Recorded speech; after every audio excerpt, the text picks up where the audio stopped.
printed out, and I was like, we need to do this. Do you realize how that's No, wait till you see it. Wait till you see it. Yeah, that's when I heard it took me a second to be like, no, they're not talking about Jay Dilla. This is fits perfectly into the idea of a That's watch. madness. Yeah. I never heard of That was one of the first. Right. The Welcome to Detroit album was one of the first mesmerizing albums I've ever heard. Yeah, Like so cool. it was kind of like pre-Kanye in terms of like when you hear noises, you're like, wait a minute, I haven't heard. Impact is I was funny because I was like in the mood, you know, hanging out in Detroit, and I was like, oh, I'm listening to Dilla this whole time.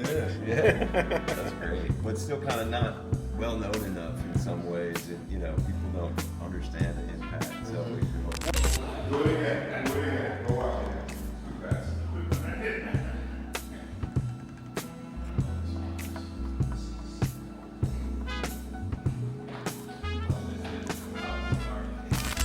The wire, so it just looks a little a little more polished. But yeah, it's good. The biggest thing is the internal things that we've adjusted to it, just to make it a little better on that front. feels super good to hear you guys. Okay. Yeah. This one too is celestial. Product container. We have way too many at one point. Yeah. We're trying to get it down to a manageable amount. So it's refining the business. Yeah, you did it for like fun, right? Yeah. I mean, I put a little. Nod to the original. I hope you guys bring that back. I mean, that's, you know, We, you should have like a you don't know shit from Shinola, like marketing. Well, listen, I've tried to sell it like it's like nah. I think we did our 10-year anniversary. I don't know how to touch the table. Okay, good. Do not touch anything. What about you? Version of what we do. The last watch we did, the Apollo. I think we counted 269 separate pieces that were put together. But are those all the pieces that you make for like a watch? For one watch, yes. And then like you can even see like these screws are just like so tiny, and these get picked up by hand. It's crazy. Like the little rotor, all this stuff gets by lunch. Maybe we can go into the factory if you guys want to. That's cool. So another funny story is when Brent started, we were working with a tannery, a leather tannery in Florida to make the straps. And the first 1,000 watches sold out in like 8 days. We called the guy, we're like, hey, we need to triple the order. He's like, I can't do that. And then we're like, all right, I guess we'll just open a leather factory too. So we opened a leather. Oh yeah, so this is like obviously like the original shoe shine inspiration. Did Zach sketch these? Yeah. Yeah, so Zach downstairs sketched all that original. 13 years. Original, and then the watches used to come with this like plaque too, right? Yep. So the original, like the first 1,000, came with this like almost like a black card, like a That's cool. metal Yeah. metal card that you can just like have with the watch. And then here's some of the great Americans that we were referencing in the past. The Muhammad Ali one, the Jackie Robinson one. I don't know if these open up. They might be locked. This one was about that train station I was talking about earlier. This revival. Yeah. Jackie Robinson. Yeah. Yeah. And then and these all come with like the Muhammad Ali one came with leather gloves and like the ancillary things, because obviously we make leather products too. So, and then one of the first bikes we did. These were made in Minnesota, I I believe. remember when you guys launched bikes. Yeah. Going into Waterford. the Shinola store used to be like the trippiest thing. Yeah. It was It's just like- all goods. it's like what- fire. Yeah, we I always wanted one of the jackets. Yeah, we always talk about like just merchandising. It's like, all right, like you walk in the store, like, do people think we're a watch brand? What kind of brand do they think we are? You know? Right. Yeah. Like the location. First square watch we did. So you saw the new one downstairs. This was the very first one. Yacht the Mackinac. timer. Yeah. Crazy. Yeah. A lot of sailing, and you know, people think people don't know about Detroit is like the I mean, sailing it's surrounded by culture. the Great Lakes, right? So there's a huge boat culture here. Huge. So Yeah. gave him some license to do yacht timer. Yeah. It's kind of fire. It reminds me of the Seafarer. Yep. That old kind of skipper vibe. Yeah. Yeah. Yeah, and then some of the first ads we ran in the New York Times and stuff, we got those framed over there.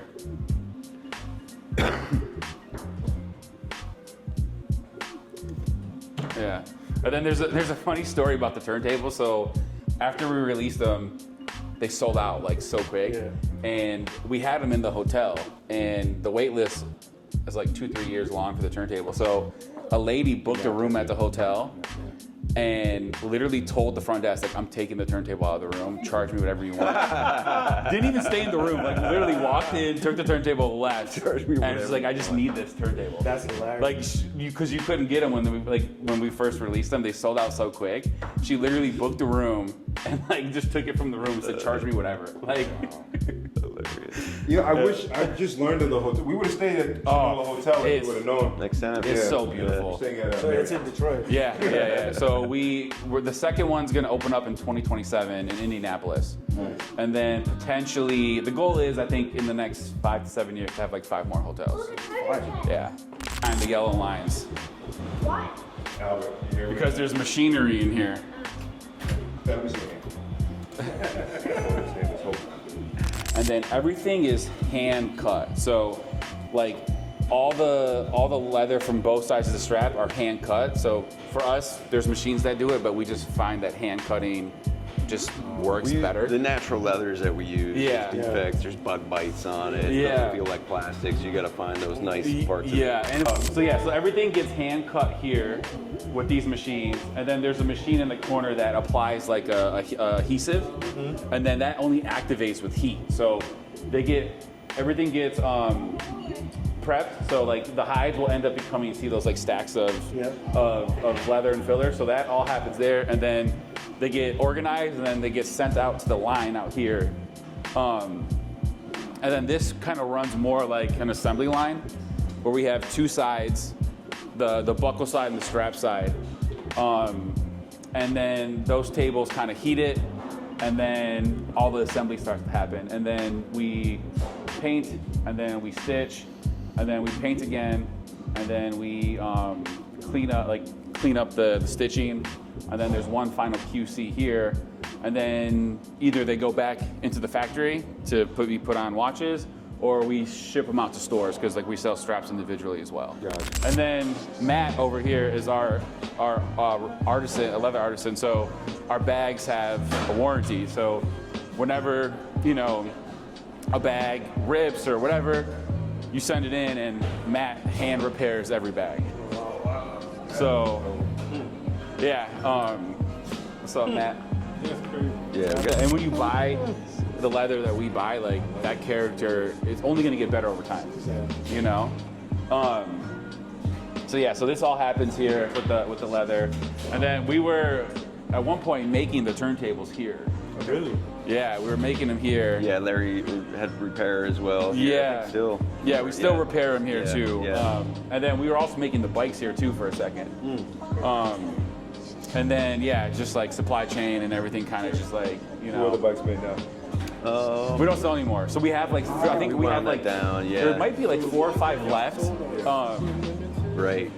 Which means Oh, no, there's- someday maybe they could come There's back. like 6 bikes left. And then once these 6 sell, we're like, I don't know if we're gonna bring them back. Yeah, that's our 3D printing lab over there. So Yeah. every watch that you saw downstairs, we just run up here and print. Yeah, and it's all awesome that like literally like Greg and the team can go downstairs, sketch some stuff, play with it, come up here, make it, Yeah. show the You're in fact. heaven. You love your job. Luckiest man in the watch industry. Just showing these guys some cool stuff here. Yeah.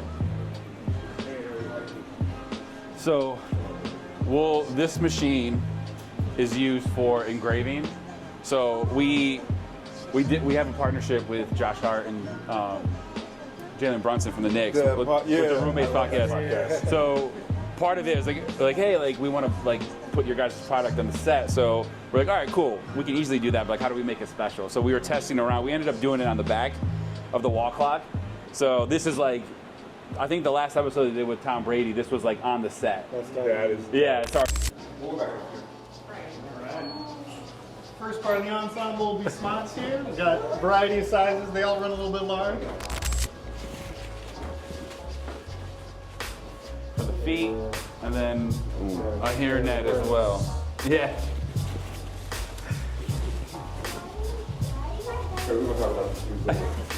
I'm Cali comfortable, bro. Yeah.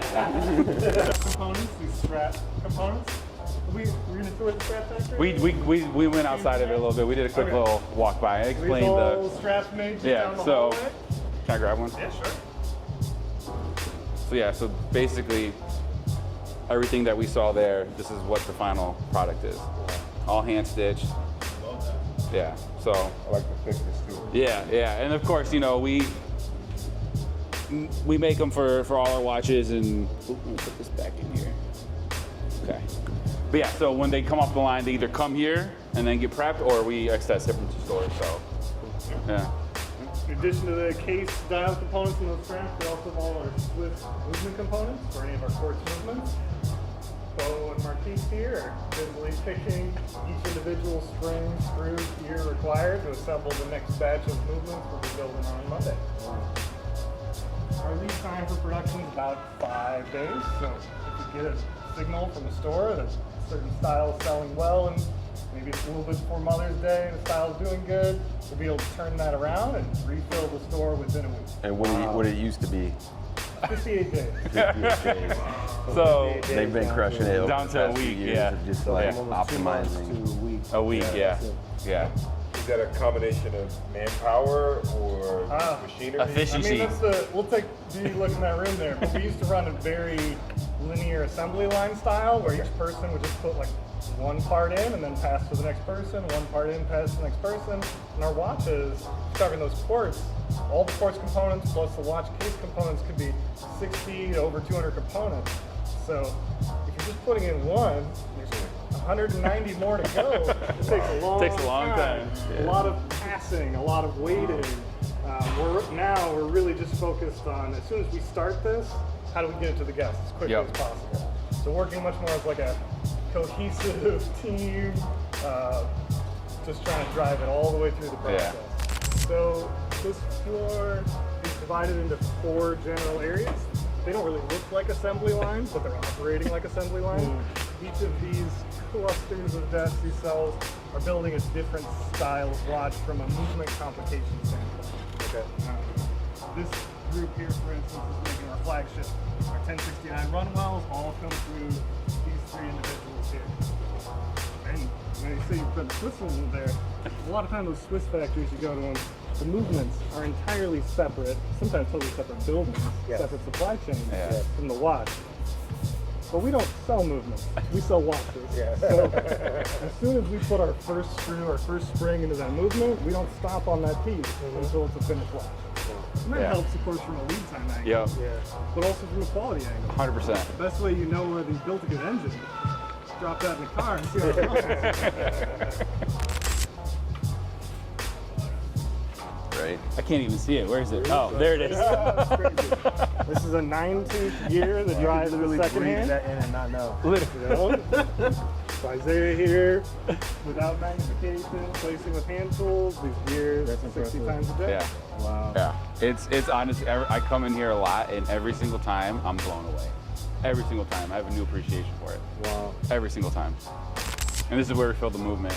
So we have it blocked off. So when we tape, we just come in here, get it all set up, get the rig set up, and then we use the factory as the backdrop.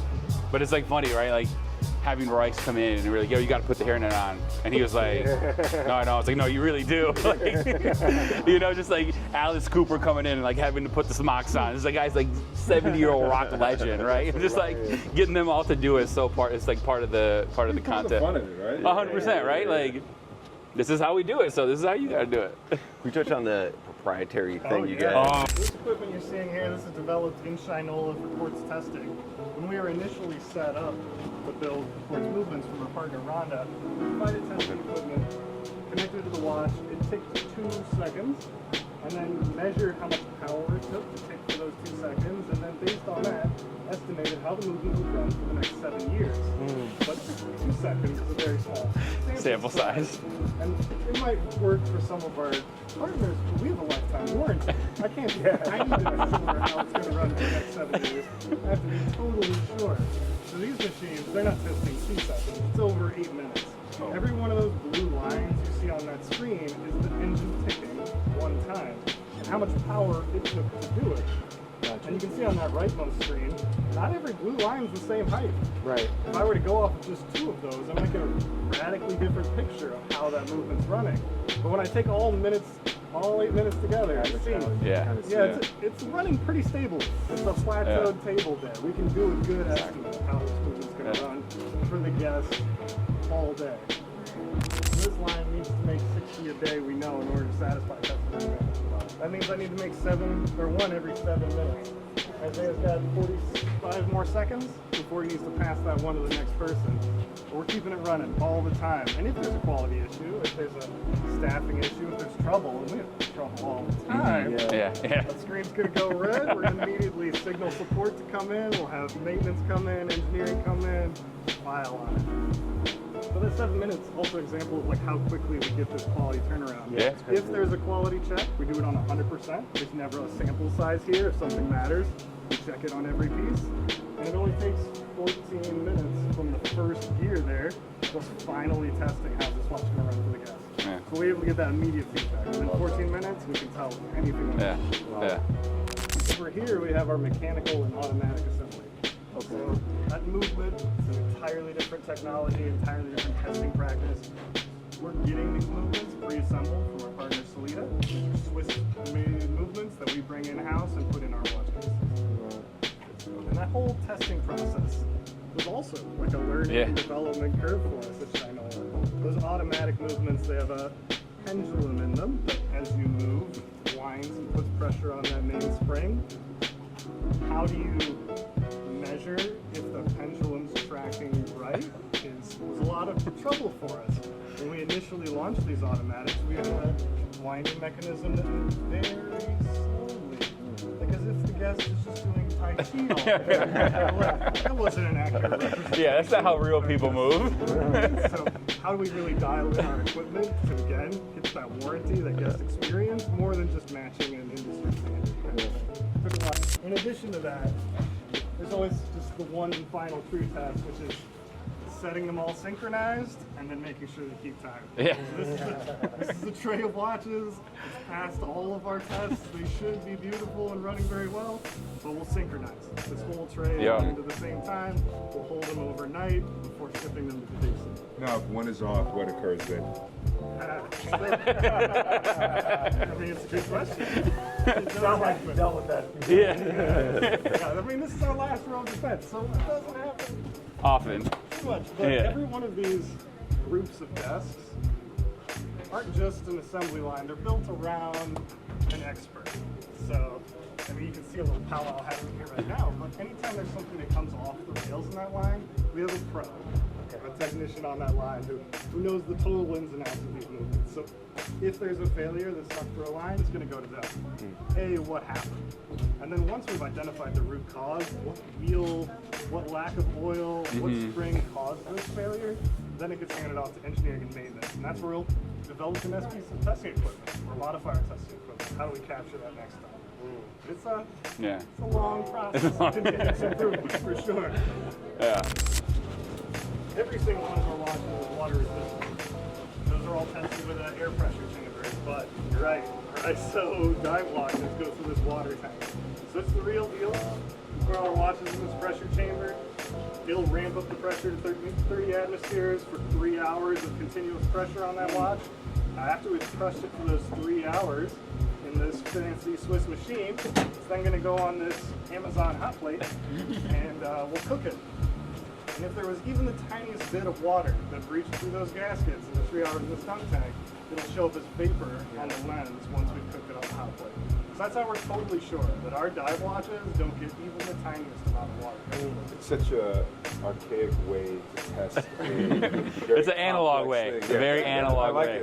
Like, is it working water? Let's put it in water. Like, I love it. Measuring vapor, really hard. With Pierre, like I was like, this is the greatest watch company. Yeah. Right. You know what I'm saying? Like, Right. To you, and you have a connection. Because Yeah. I think for most like watch collectors and enthusiasts, they don't get a lot of Yeah. time. Right. And this is something that Yeah. really Yeah. like. Yeah. I mean, even this year we started doing discussions with like we'll send Greg to like New York and like we'll do a discussion on watch design. Like we're just now starting to lean on it, but like end of it, like we still have work to do too, right? So it's like hard to like I think you pull guys ourselves are, away. You guys are sponsoring Wind Up Watch Fair. Right. We yeah, are, I'll be yeah. there. So we'll I be, know those guys exactly. yeah. Tight. Yeah, so we'll be at Wind Up, and then in November, like I said, we're doing the event with Brand. Yep.